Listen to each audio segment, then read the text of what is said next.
Okay, the purpose of this panel is to explore what other insights educators can offer beyond the narrow confines of instruction, as valuable as those are. One example that comes to mind is how, for example, the appreciation of learning works and how that could translate into the development of internal training programs, but also such things as appreciation of reflective practice and the role it plays in proactively identifying skills gaps and so on. So for this panel, I'd like to welcome Krista Jordan from AFDIS, William Goddard from Playside Studios, Ned Texler from SAE Institute, but also Thomson from the Animalogic Academy at UTS. Let's start with a round of intros. Krista, let's start with you. Hi everyone, my name's Krista Jordan. I am currently the head of animation at the Australian Film, Television and Radio School. I also do a lot of work, interestingly, in this conversation in short courses and developing short courses. I've worked in the animation and visual effects industry across multiple domains, from commercial to series and television and feature film, for over 20 years. Almost exclusively in virtual craft, and I use that term very broadly. So that's me. Thank you very much. Will, over to you. Hi, I'm Will Goddard. I'm a senior producer at Playside Studios. I've got about a dozen years experience in the industry across game development and also education. So before this, I was at RMIT, QUT, Superspin Digital as well, and I've had a bit of a mix of across different disciplines as well. Thank you very much. Ned. Hi, I'm the National Unit Coordinator for the Major Project Development courses at SAE. I also teach in the Scholastic Perspectives and help design curriculum for that. My experience actually comes from theatre, but digital theatre, so working with a lot of projection mapping and interactivity with the audience, which translates quite well to games, surprisingly. So yeah, that's my little story there. Thank you. Thank you, Ned. And Ian. Yeah, thank you very much. Yeah, I'm head of the UTS Animalogic Academy, which we don't offer a degree in animal psychology, as many people think, and veterinary science. Animalogic is probably Australia's leading 3D animation company, and we're a unique collaboration between industry and education. So Animalogic and UTS. We run an accelerated Masters of Animation and Visualization, as well as research programs and a few other bits and pieces. My background is, grew up and studied in Australia, Viscom, and then media arts, and then went overseas, spent 20 years in Europe at Framestore in London and in Barcelona, and at Premiere in Germany for 15 years. So I've been around the traps a little bit. The last 10 years in Australia was head of digital media at another college, and I've been in this role for about 3 years, so I'm loving it. Fantastic, Ian. Ian, while we have you, can you tell us a bit more about the Animalogic Academy? How exactly does the construct work? Yeah, well, as mentioned, it is a collaboration between UTS and industry, and it was really that Animalogic came to the university and said, look, the sector is really booming in Australia. Animation companies and visual effects companies, they're getting so much work internationally as well. And the challenge was really having a highly skilled workforce. The sector had been quite reliant on a nomadic international workforce. COVID has had a large impact on that. I know remote working is possible, but I think there was another feeling that we really needed to build a much stronger, highly trained domestic workforce. So I approached the university, and the university said, "Yep, we're all in for it." But one of the not conditions, but one of the important things that we talked about in this model was moving away from traditional university-style education and making it very industry-focused. So, and this is where industry said, "Look, as a master's, we assume that your graduates will be able to do things, technically." But what we're finding, or what industry was finding, is that they're not really used to workplace practice. So being able to work as part of a large collaborative team on large scale projects, that's not the experience they're getting through the university sector. So we were specifically set up to focus on project-based learning. We sometimes joke that we don't teach them much at all. We just throw them in the deep end into a large scale real world project where they're having to collaborate and also work in a very agile way, you know, be taken from one task onto the next, the way you would in a studio. So letting go of ego, that preciousness about your particular job and task, learning to work with colleagues. So that was a big bit of feedback from industry, that saying a lot of the juniors are not used to working with others.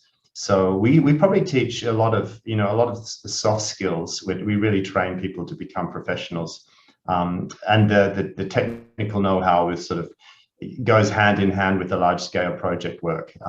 We are big fans of learning by doing as well. We have a self-directed learning day and learning projects as well. So we really encourage students to become self-motivated problem solvers.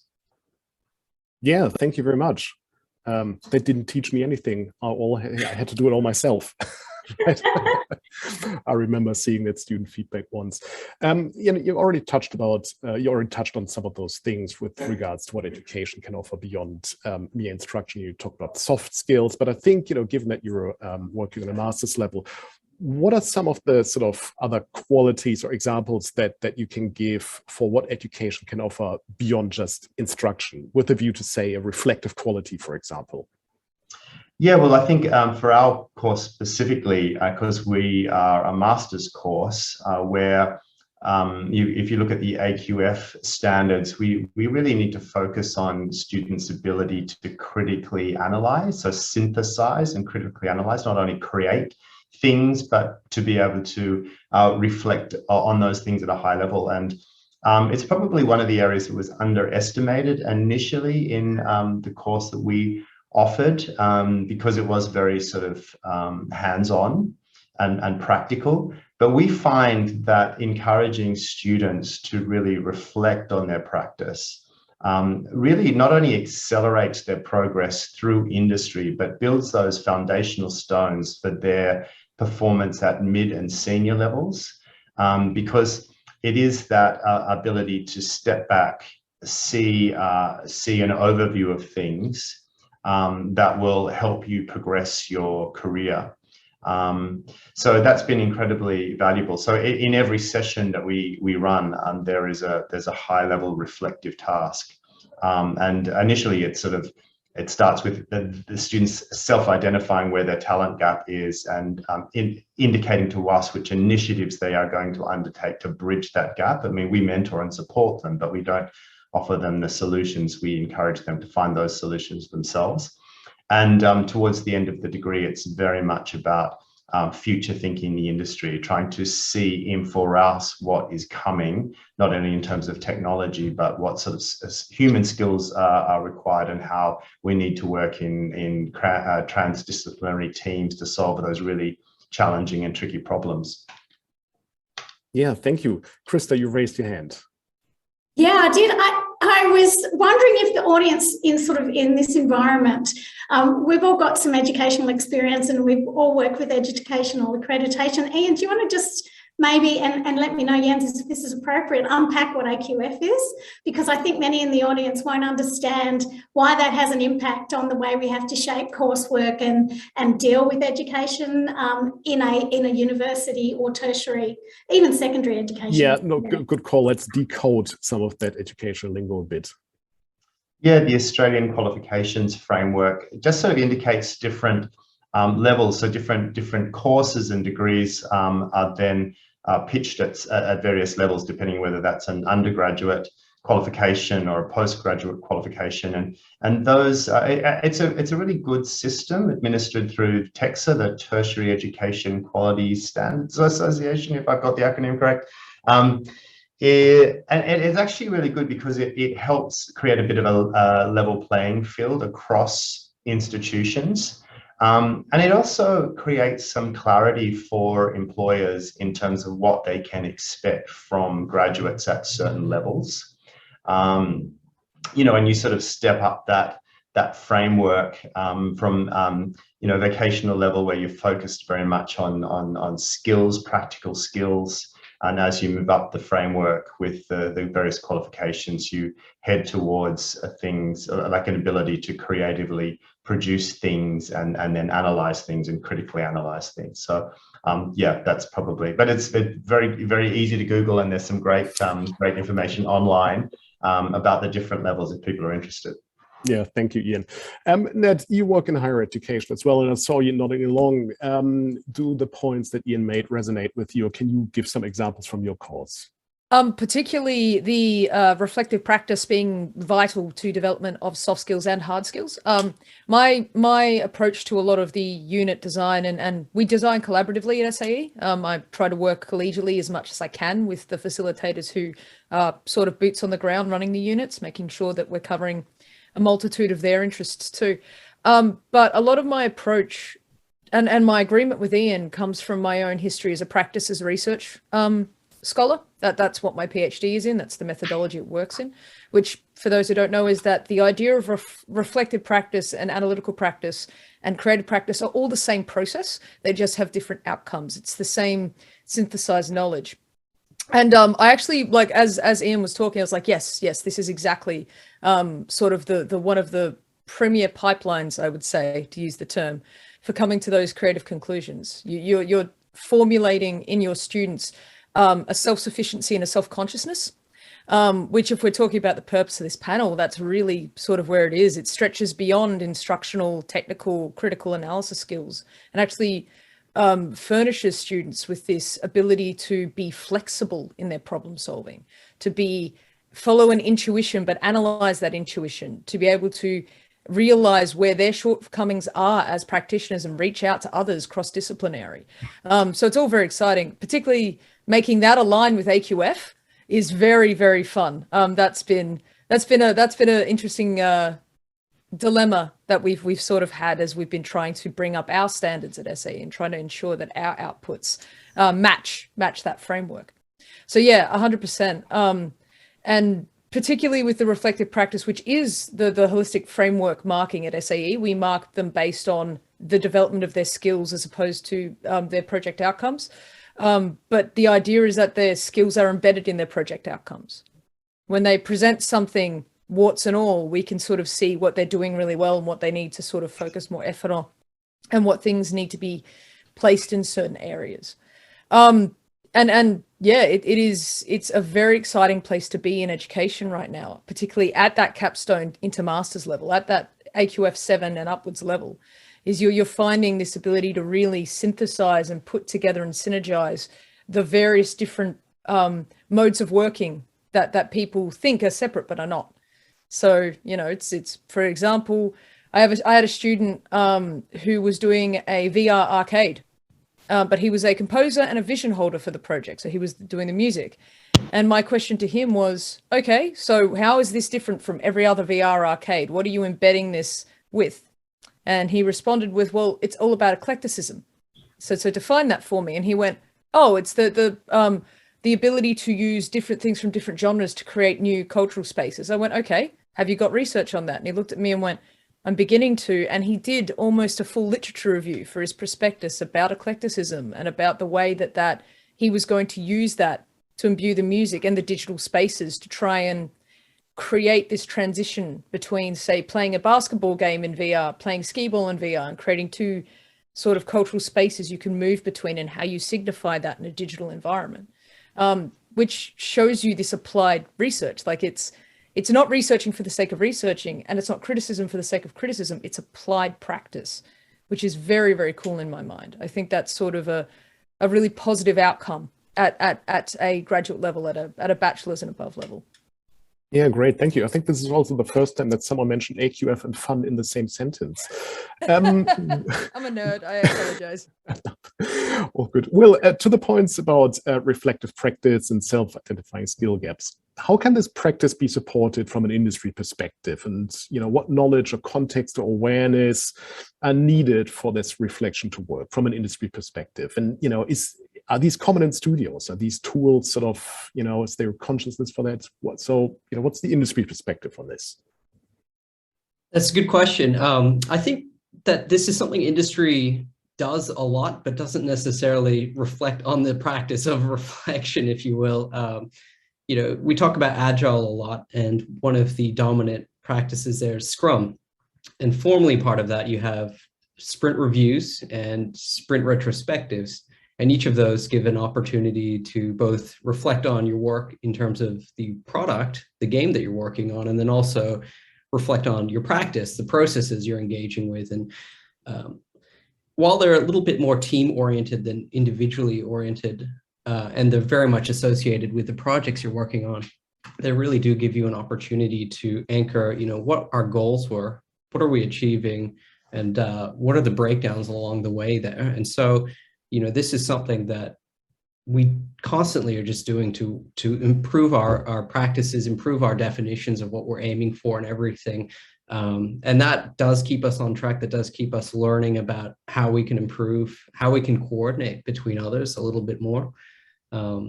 It's something that, you know, we just keep using and need to keep working on. And I think one thing, you know, when I think about this with respect to education that's interesting is, and I think this is changing, but historically so much of tertiary education has been summative in that you do the assignment, you get graded, you get the result. And what Agile means, what Scrum means, is it's quite more formative. You're constantly getting feedback and reacting to that progressively. And I know a lot of universities are adapting to support this a little bit more, but it really comes down to the, you know, we talk about reflective practice, right? That practice is, you know, something that you're engaging with, not something that you're just getting graded on at the end. And so creating a framework to support that practice and that ongoing feedback and that ongoing reflection is, you know, integral to leveraging the benefits from that, and to actually ID early on, what are we actually trying to achieve, and then react to that instead of do we hit the mark or not at the end. Yeah, thank you. Krista, given your close connection with the animation and VFX industry and your long history in that sector, can you give an example from that industry where either yourself or others have facilitated learning that went beyond just instruction? Well, it's a really interesting discussion, and AFTRS in its core has always been about collaborative practice, and we have subjects called collaborative practice, and that's been deeply embedded. And you know, we engage in research, we engage in discussions with industry. It's part of our mandate. We're a government agency in part, so we have a responsibility and a remit to serve industry, and research is a really important part of that aspect. And I think that AFTRS engages in research with industry, but I do think we need to mature it. And when I say industry, I mean top line industry, broad strokes industry. Where are our skills applied? And I'm going to it's going to sound counterintuitive. I'm going to go right back to primary and secondary school in order to inform the conversation that I'm about to have. And that is to say that, you know, the speed of change and the capacity for people to have self-directed learning through all sorts of medium, vendor-based educational tutorials, other educational kind of programs, private programs that are put up on the internet, YouTube, websites that sit outside the AQF level and traditional accreditation arcs, has really muddied the water for learners, I think. And it makes it actually very difficult for them to understand what they're actually getting from that learning experience. And what education does great, you know, in a really great way, is through those accreditation systems and AQF levels, align us and ask us to basically validate the level of learning that we're executing, so that if you go to a certain level, you understand what it is that's being taught at that space. That's a great thing. However, when we get young people who've gone through primary school and secondary school, we have to undo what's that 10, 15 years of that, as Will said, very summative learning as an individual. You're pitted against each other in order to get the marks to get into a university experience that then has to decouple all of that individualism, all of that, you know, all of that I need to do better than you. So in the real world, you know, we all know that when when work is working well, when you're having to cross disciplines, where you're having to do complex projects, transdisciplinary projects, and I worked at Animalogic as part of the learning and development team when we were in dialogue and developing the UTS Animalogic Academy. So that speaks exactly to it, is we have to really start decoupling that instinct of I have to do better than everyone else, and teach people those soft skills and teach them how to understand that it's okay, particularly when you're pushing boundaries, to say I don't know. You know, this, and to be able to go to, say, somebody in another industry and ask, I've got this exciting thing that I'm thinking of doing, I don't know how to do it, you might have some skills in this space. And so with that, you know, all this talk about, you know, reflection, that's about understanding the why you apply something, not the what. And it's relatively easy for most people to teach, you know, I press this button to make this happen, but why are you doing it, and are you adding value? And what is the implication on that action down the line? And are you adding value overall, or ultimately are you kind of diminishing the overall because you're working in a singular line without oversight? So that reflective practice that we talk about in, you know, higher education in particular is really about understanding the why and researching it as well. I'm going to stop there. I've got so much more to say, but I could go on for hours.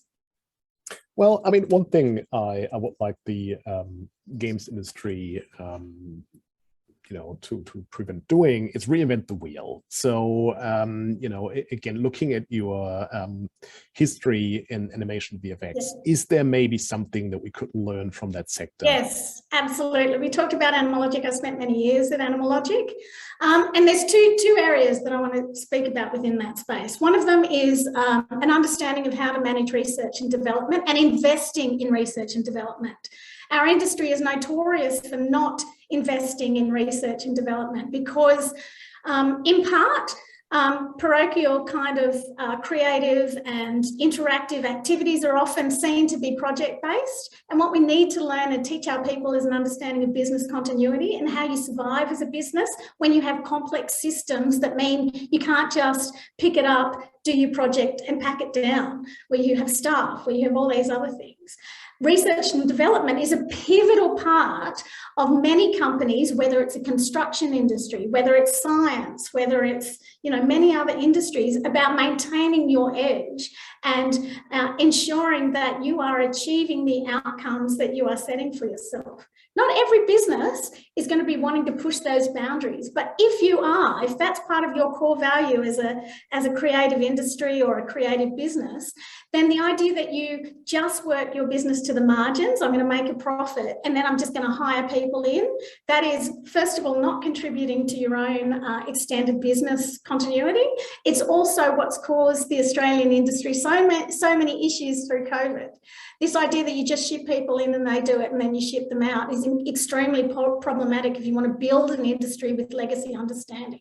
So teaching students that investing in research, reflection, and carving time and money out for that is a really important part. So that's the business acumen side of things that we really need to teach. Many people come into the industry going, oh, I'm not dismissing this, I'm going to do my funny voice. I'm a creative, I want to do creative art, I'm going to do amazing things. At the end of the day, that's fine, but are you creating a business that you are going to be able to earn an income from, or is it a hobby, or are you a fine artist who's just as happy doing it?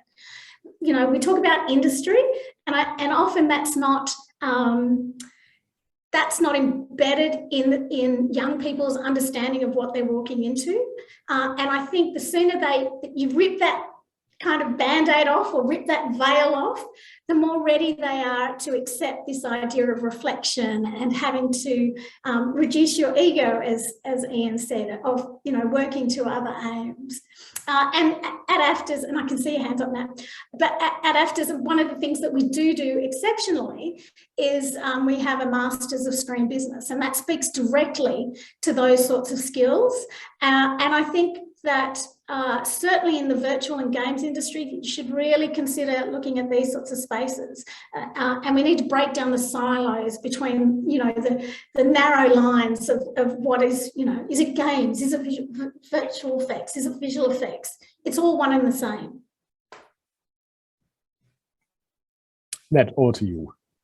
Yeah, I actually wanted to follow on from that. You know, as I mentioned, my prior history before I got involved in the industry was in theatre. And what I found is that there's a lot of similarities between games and theatre in regards to how we build it and also our goals for sustainability as a business. We can talk a lot about the important cultural heritage and the importance of theatre as a movement, but we also need to talk about the fact that a lot of theatre companies, their bottom line is butts in seats, is that we need to find a way to continue to fund these outcomes so that we can make these messages, so that we can talk about these things, so that we can shine that mirror back on what's going on around us. And what Krista's saying is 100% correct, is that we do get a lot of students coming through who do not understand that things like branding, marketing, that I will tell a story about a student, and bless them, I love them to pieces. They came in and pitched themselves for a business class I was teaching as a very straight up educational VR designer. And I turned around to them and said, really, you're the person that makes horror games involving Cat in the Hat. Why are you not leaning into this weird, strange, amazing mind that you have and branding yourself with this? Why are you not, like, all of your games have this twist on a horror genre? If you look at the independent game development community, we're looking at, say, Toby Fox, the phenomenon that was Undertale, all of those sort of games that grew out of this unique perspective. And students have this anxiety. They have this anxiety that, you know, oh, my perspective's weird, it's not right, it's not wrong, I'll have to sell out to make money. It's not that at all. What Krista's saying is 100% correct, is killing your fear and your ego about your creativity and using it to furnish yourself with a sense of who you are, what you stand for, and what you're good at, permits growth and sustainable growth across the industry, not just following the next sort of trend, you know, designing the next money maker, money spinner. It's imbuing these students with, when you're marketing and branding, it is butts and seats. What are you trying to say? Who are you as people? What are you representing? And identifying that comes from, again, reflective practice, from self-analysis. In Capstone, as of this week, I've got them to do personas. To which they said, why are we doing personas in development? And I said, because you need to understand you have a unique viewpoint that you're trying to communicate with someone. What is that unique viewpoint? Is it reflective of you, or is it reflective of someone else? Who are you trying to reach with this? And the students are coming back with, this has been a very interesting exercise in meaning making. And at the end of the day, a lot of creatives, we have this quite soulful part that just wants to talk to people through what we do. We just want to create something that people enjoy, or that says something, or that has meaning, or comments, or even just supports our lives. So it's trying to let them know it's okay. Like, just relax. It's okay. It's okay to have a business acumen and have ambition. And it's okay to stick to your guns under certain circumstances. Let us give you the tools to do that in an environment that doesn't have access to the inside of your head, that doesn't have access to your creative vision. You know, like, let us furnish you with those skill sets, and also how to tell other people what it is that you want to say. Because as William says, it is interdisciplinary. And as Ian says, we have to reach out and find these people to fill the holes in our game, to fill the gaps.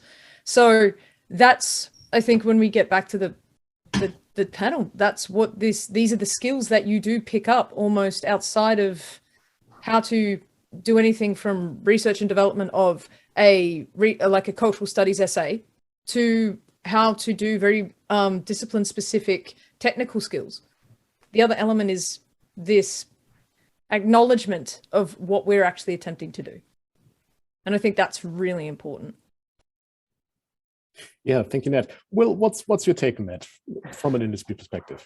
I think there's so much great content here already, so much to unpack. You know, one thing to start on is, you know, Krista's mentioning about, you know, embedding in some kind of industry context or some kind of aspiration in that.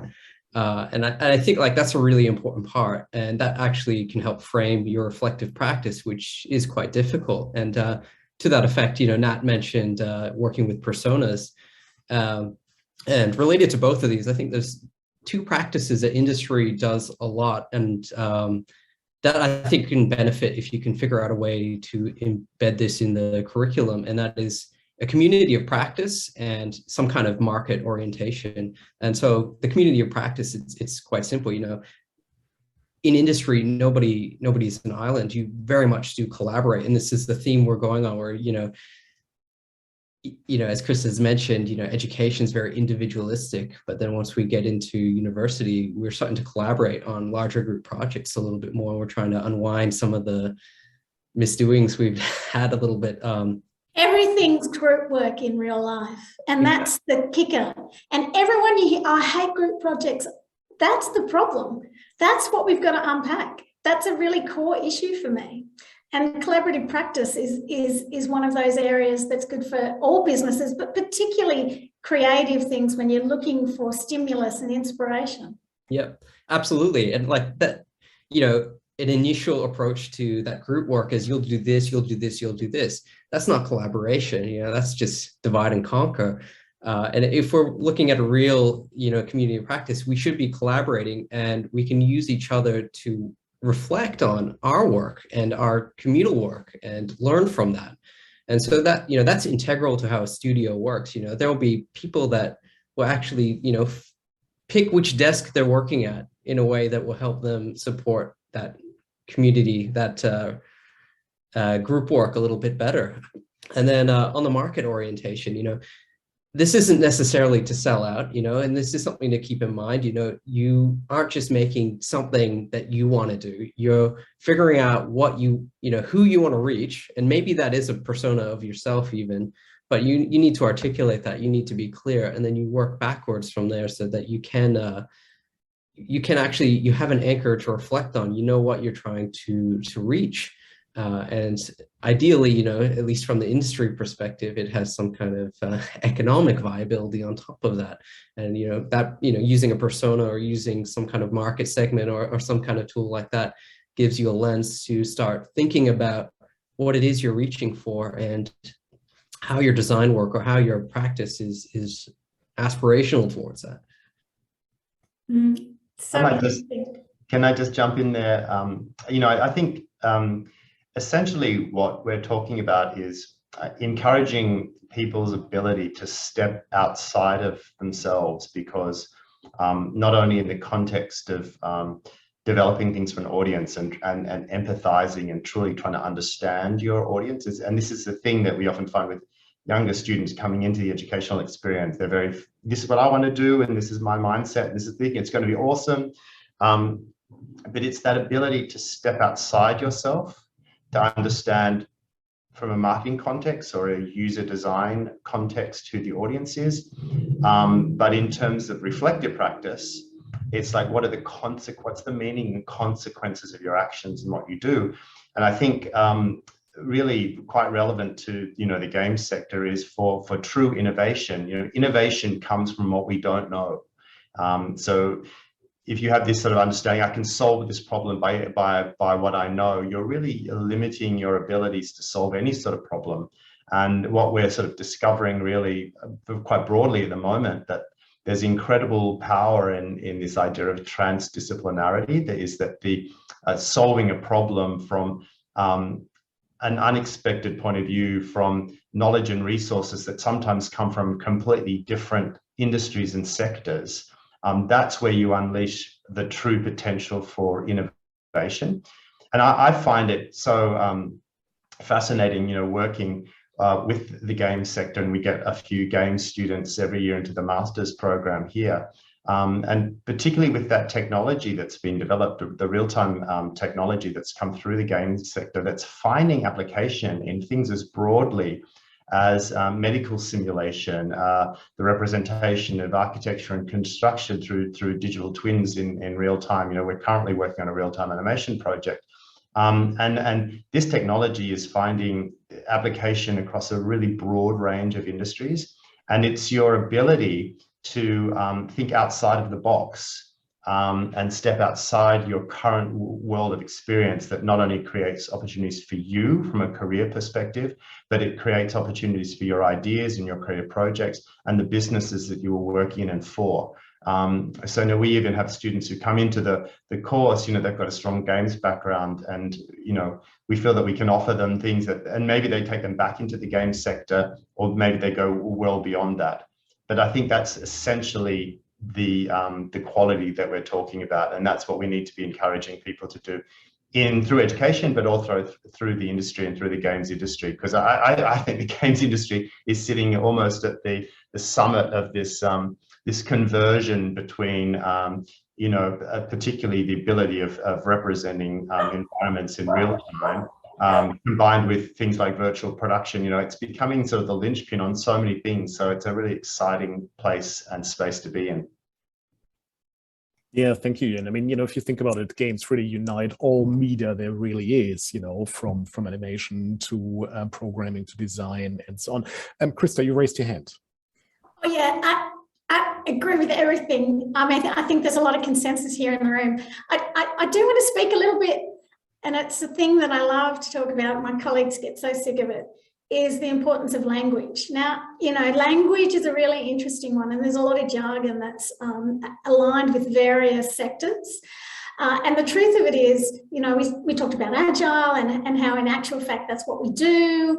And, the disconnect, the irony is that I often see people who have worked in these, very big collaborative visual effects projects, very complex, lots of crossover between skills, from the full art to very technical software developers, all the way to sort of fine artists on the other side. And they work naturally in that space. They work to, iteratively to deadlines, all that sort of stuff. In essence, the work practice, and we talk a lot about learning from practice, is essentially, a version of agile or many other kind of, project management exercises. But once you take an individual out of that immediate context, all of that skill suddenly disappears. You put them in a coffee shop, for example, or you put them in meetings about how to, get their educational programs up, and suddenly they lose all of that capacity to activate those same skills. And I think language is a really, really important part of being able to upskill ourselves both across industries and in terms of our ability to engage with other spaces. And for me, if you can't articulate, I'm a big advocate of human design, right?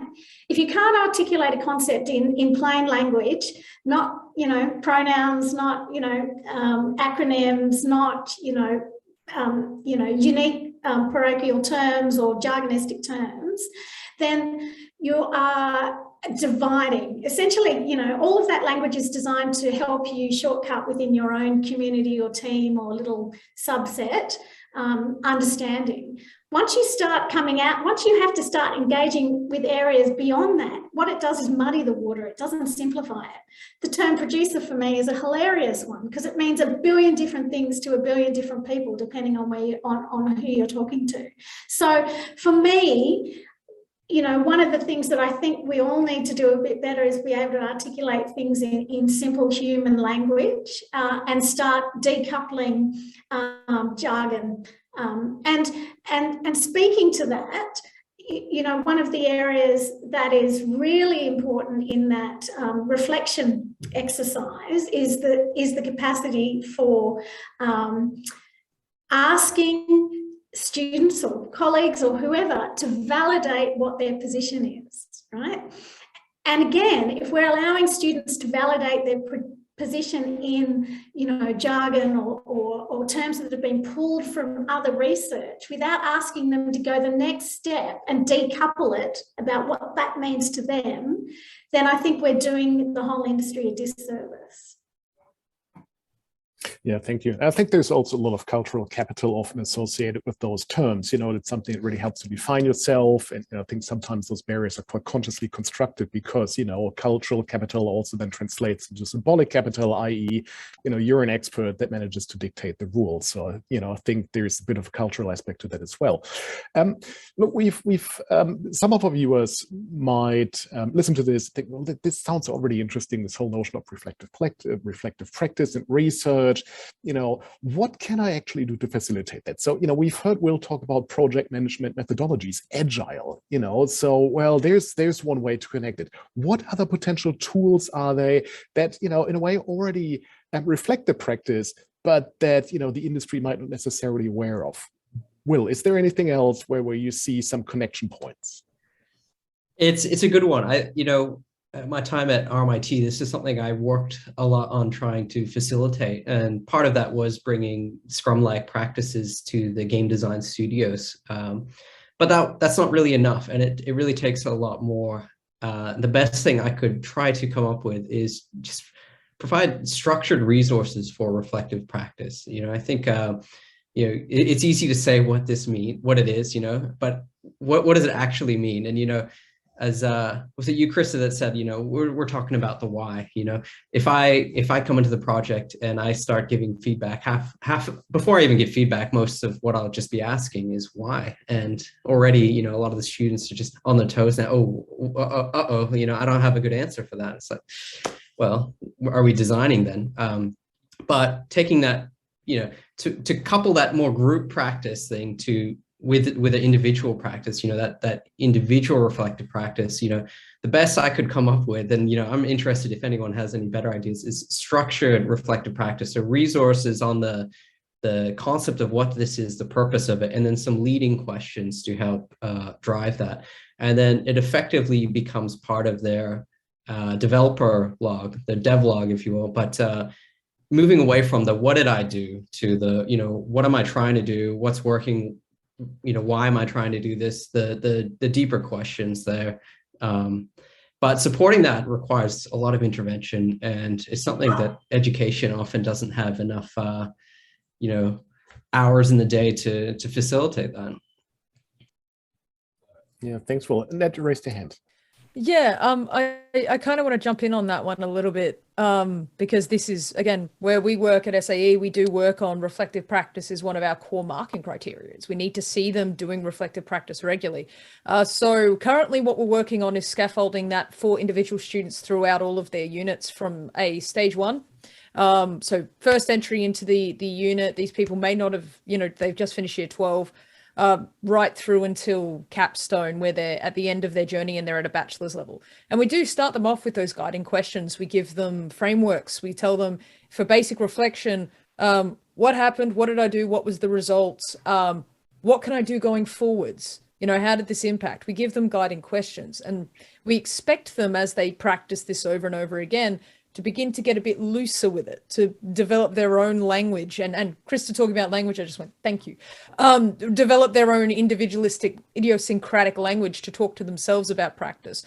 For me personally, again, this is not reflective of SAE, this is my own thing. I think by a bachelor level, the reflection is embedded in the practice. You have your devlog, you have your notes, you have your...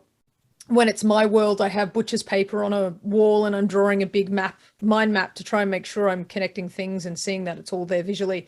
But it's in the practice itself. It's visible in the practice. And a really good person who's really good at identifying weaknesses goes off to find ways to fill them. And you can see how they develop those skills and how they focus on even detaching again from all of the conceptual thinking.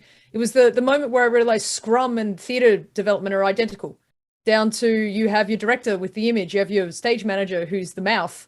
You then give your department heads stuff to do. You give them a week to do it. They come back, they show you what they've done, and then you decide where you're going next. Like, you've got this. And I went, we've been doing this in my industry before I came into games for years and years and years and years and years, like years. And there's now a language for it. Okay, that's really good. Can it work the other way? So we start embedding those practices in our visual sort of projects, our installation projects, our projection mapping projects. And I've told students to not shy away from that language if they understand what it means. If it works for them idiosyncratically, if it works for their group, if it works for their structure, if, use it. Set the rules of play before you come into a project. Make sure you've planned how you're going to communicate this, how you're going to collaborate, how you're going to imbue this reflection into the practice, how you're going to iterate using reflection. And then if you end up somewhere completely different from where you started, that's good. That means you've actually you've done the stage. You're not recreating the same thing over and over again. So yeah, absolutely. I think really clear directions for how to reflect, like prompting questions that they have to do, is a very useful tool. I think that as we go, though, much like Scrum, each stage they should then iterate on that themselves and begin to develop their own ways of engaging with that.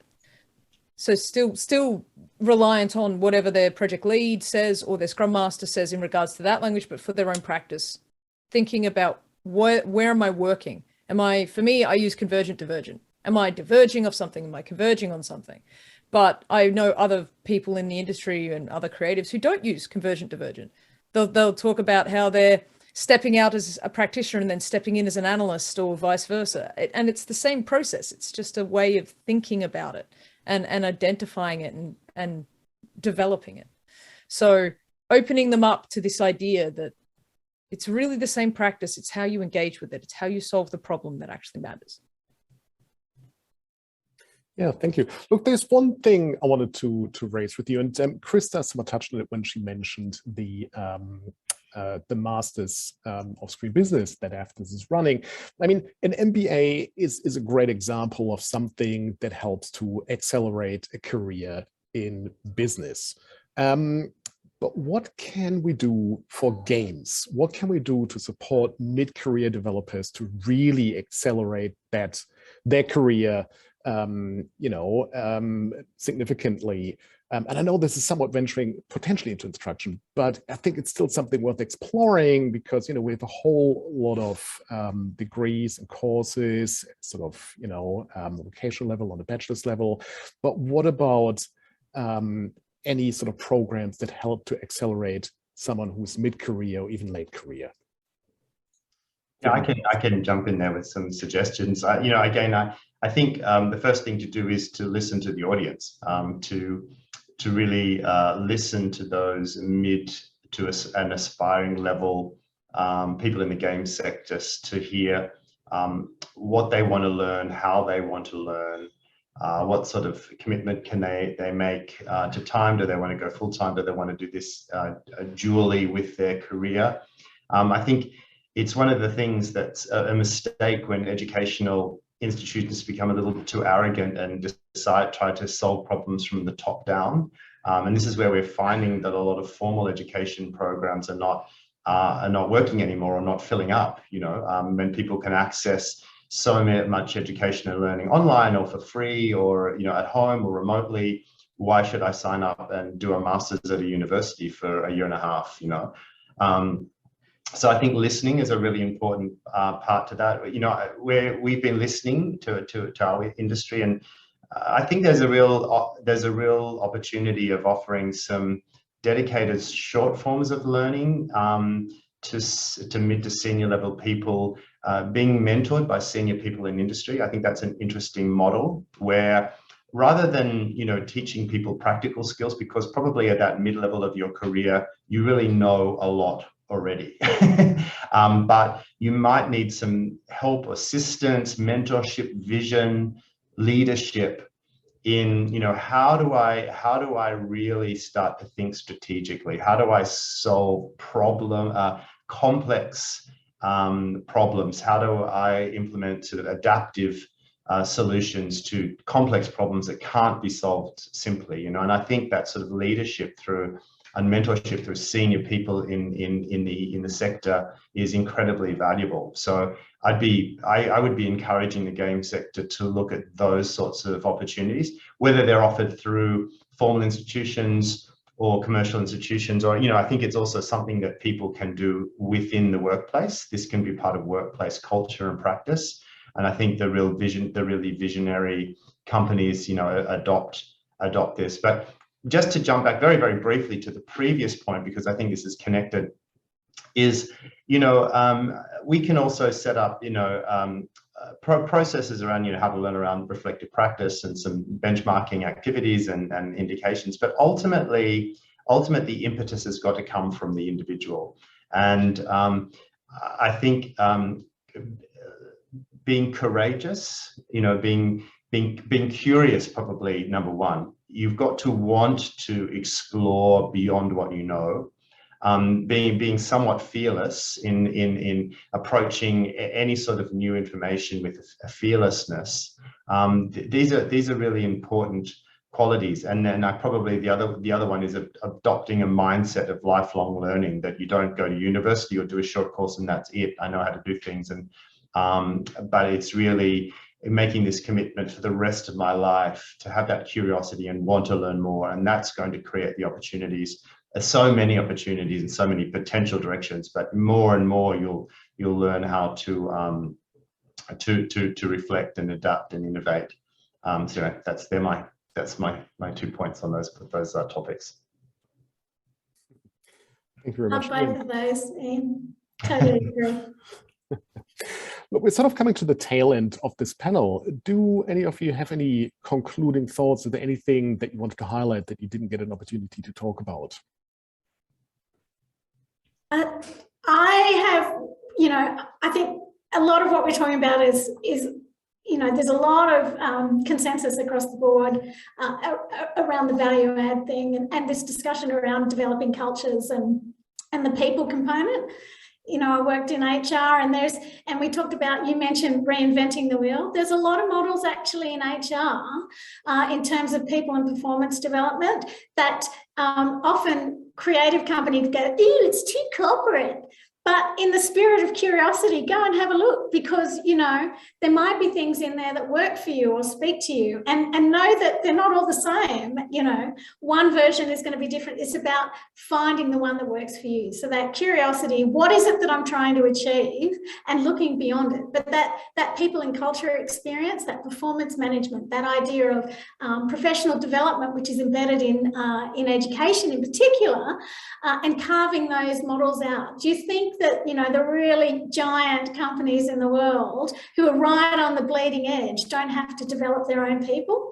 And I think our industry is really naive and underdeveloped in that space, and often balk at the sense that, oh, we're not like that, we're creatives. But there's value in that sort of stuff, and you can take it and adapt it. It doesn't have to be, a lift and shift. In fact, I would suggest nothing should be a lift and shift without really good, reflection and analysis about why you want it and what your outcomes are going to be. That's one thing. And then the other thing is the research component. So within the animation and visual effects industry, we often rely on the screen bodies like Screen Australia and the state screen bodies for their research.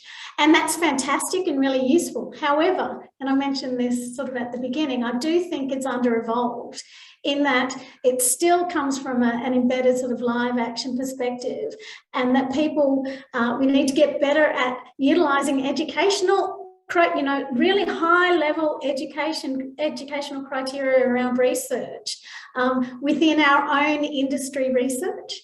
And I know that they're engaging in that space and pushing that forward, but we've got bad data. And until we get some better data, I think it's really problematic.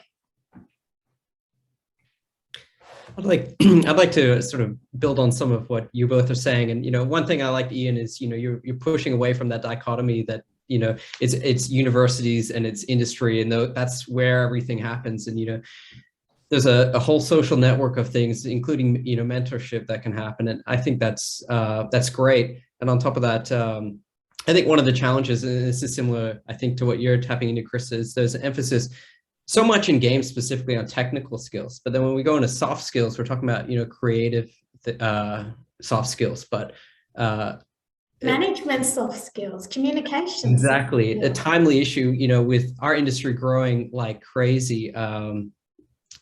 It's really that leadership, sort of those kinds of soft skills that, we're trying to figure out how to bring out. And, at Playside, we're working on, some skill shares, some mentorships and things like that to help. But, we're trying to figure out how else we can push that. And, Jens, you mentioned MBAs, and, there's a lot of technical stuff that they can cover, but I think a lot of an expectation that comes out of that is leadership. And I think, that's something that creative industries, at least from my perspective, don't really have a clear way to approach that, to figure out how can we push those soft skills to the next level. I suggest you all look at the afters, and I'm not doing this just because it's afters, but we do have a Master of Screen Business, and it's designed specifically to speak to some of that stuff.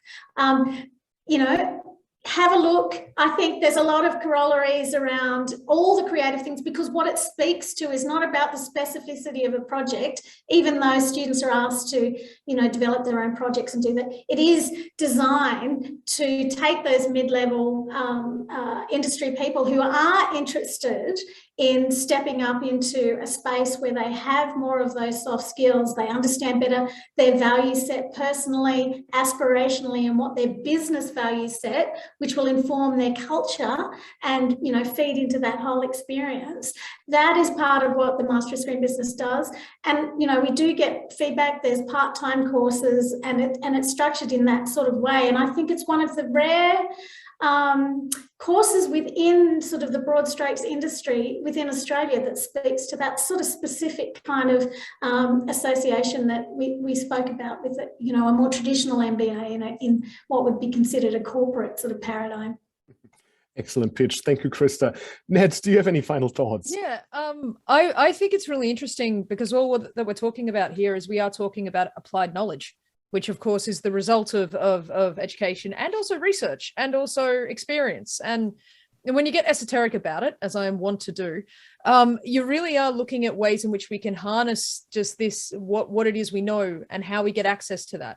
And whether we're looking at things from a particularly particular paradigm or framework, or whether we are actually up to our elbows in something completely bizarre. And we're all creatives. We all have those stories of being up until 1 or 2 in the morning down a rabbit hole of some bizarre, strange event or historical thing that's completely unrelated to our skill sets, but it's something we want to imbue our creativity with.